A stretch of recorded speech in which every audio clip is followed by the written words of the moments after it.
Good day, viewers. Pwalpar here. Today I think I'll just talk a little bit, maybe share a bit of my electrical expertise and experience from during my lifetime. Listen to me carry on about this electrical expertise. You think I know what I'm talking about. Well, you listen to this story, you'll know better. 61 degrees. The leaves are turned off real pretty. What few ones we still have left on the trees. Thought I'd sit out here on the porch and talk a little bit today while nobody's around to disturb me. One of my viewers was making a comment on one of my videos the other day and reminded me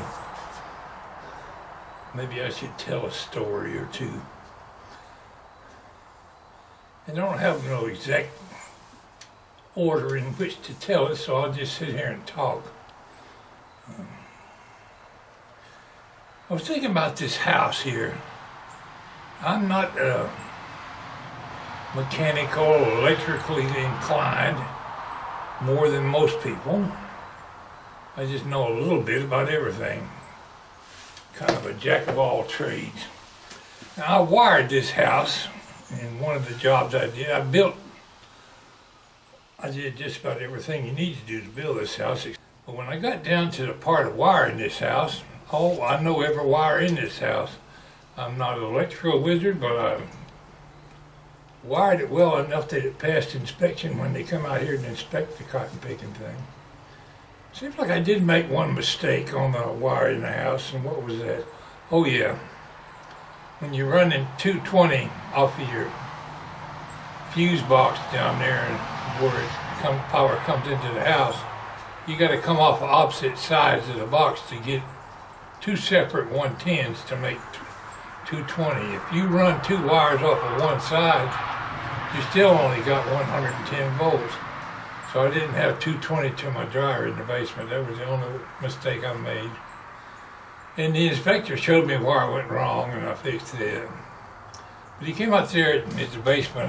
It wasn't completely dried in then. And he was doing his inspections. You could see all the wires running between all the floor joists and stuff. He said, I can tell you wired this place, because most electricians will be kind of neat and orderly and run everything all in one place. I took a shortcut and run the wire anywhere I could do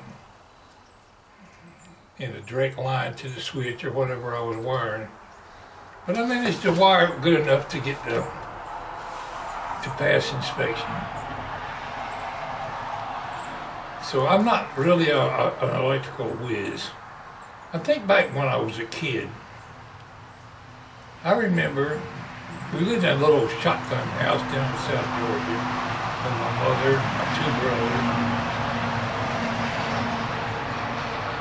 And the only electricity I recall in the house, I don't have no great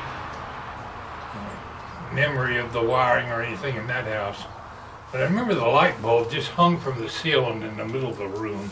There was just a light socket hanging on a swinging wire in the middle of the room. Old-fashioned type wire and stuff. Needed to change the light bulb. Well, my mother put me up on this chair to change the light bulb. She couldn't reach it. And I screwed out the bulb.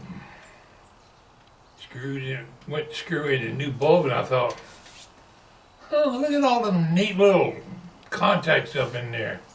I wonder what happened. I stick my finger in that hole. Remember, it's live. Nobody's turned off any fuse. I stuck my finger up in that hole.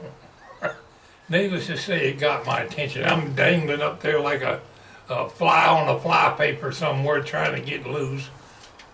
Seemed like 10 minutes, but I'm sure it didn't take me long to pull my finger back out of that hole. That was my real first good... the beginning of my electrical education, you might say. I recall that house didn't have no more than one or two outlet plugs in it. On top of the ice box, I had an old-fashioned ice box.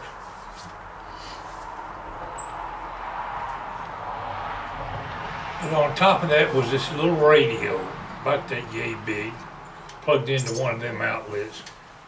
And we had music in the house. I remember one of my favorite songs on that radio was Davy Crockett.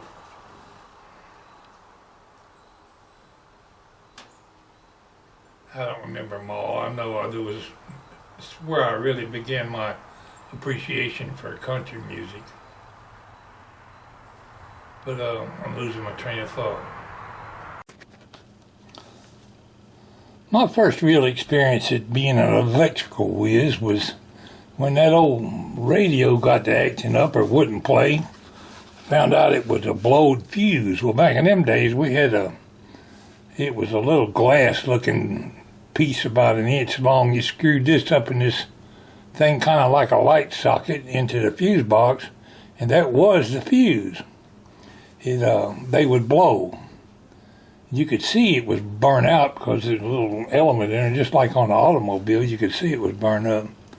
So I figured out I could get that thing to work by sticking a penny up in that socket and then screwing the fuse back in.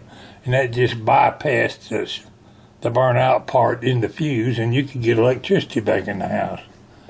I didn't know at that time you could burn the whole dang house down, but it got us by when we was in a pinch. And no way to get electricity going to that radio. Fortunately, I did not burn down the house, but I know better now. That wasn't a smart thing to do. I learned it by watching somebody else, I'm sure. If you've ever stuck a penny in the in the fuse box to make the electricity work, you might be a redneck. I might fit in that category somewhere. Anyway, that house only had a couple outlets, and that was extended electricity in that house. But I'll never forget the day I dangled from a light socket for a while. And during my lifetime, I accidentally got shocked by not being careful with electricity. Sometimes you don't walk away from electrical shock. I recall once I was just a kid out playing in the yard. I was over at my granddaddy's house. That was down in the same neighborhood in South Georgia. He worked for a lumber company. He had an old black pickup truck. I don't know what model it was. But he reached and grabbed his spark plug wire and reached and grabbed me. And the electricity was going from the motor into me. I'm on the ground, grounded because I'm barefooted. He's not even feeling it because the electricity's going through him. Made me dance around out there in the yard for about a minute before he let me go.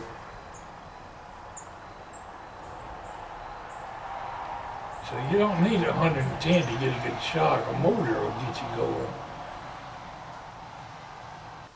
Every once in a while when you're messing with electricity, you'll mess around and do some dumb thing that you knew better. You shouldn't have did it to start with.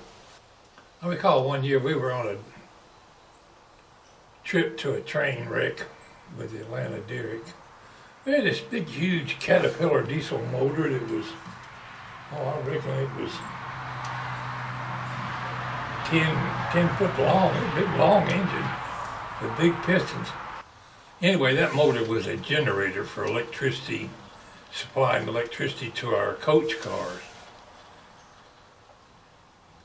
When we were traveling, coming and going, we ran televisions and microwaves and all kind of stuff there off of it. We had plenty of electricity. We got ready to go out one day, and that old diesel engine had a dead battery. It didn't want to start. I don't remember why the battery was weak.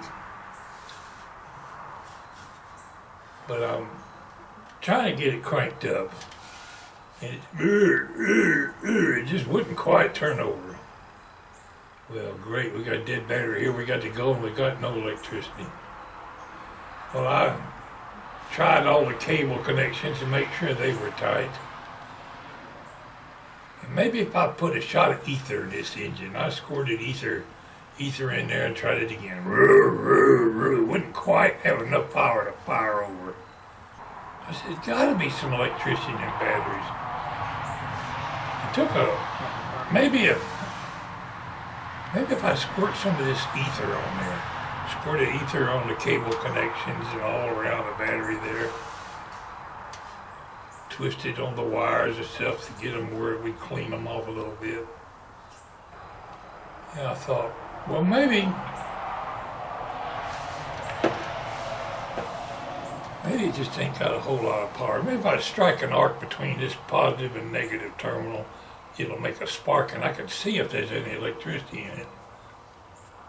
I took a wrench or screwdriver or something and grounded that battery out, crossed it over, and it made a big spark. But I forgot about all that ether I done squirted off that motor. Squirted off that battery, I mean. Well, instantly it went poof! Huge flames about singed my face off. My hair was burnt. I had a mustache then. My mustache looked like some guy that didn't know how to trim his mustache anymore. And I was just sitting there with smoke drifting off my face, flames drifting up off that battery. So, well, I reckon I better put out this fire before I burn down the dang derrick. I had to get a fire extinguisher and put it out because by then them flames were 3 or 4 feet high. I got the fire put out and I didn't make no more sparks around ether, I can tell you that.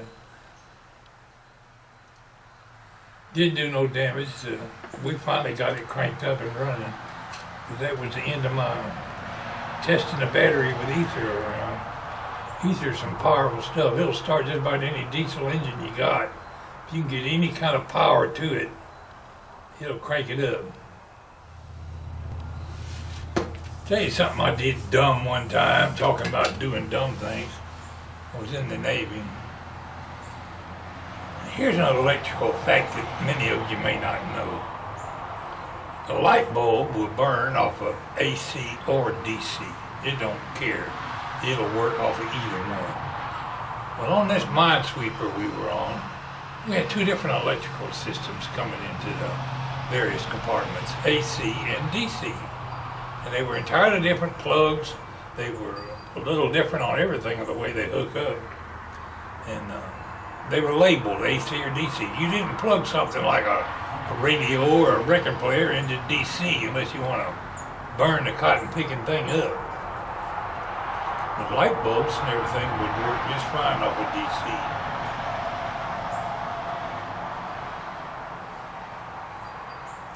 Most of the rooms, the lighting was on DC power.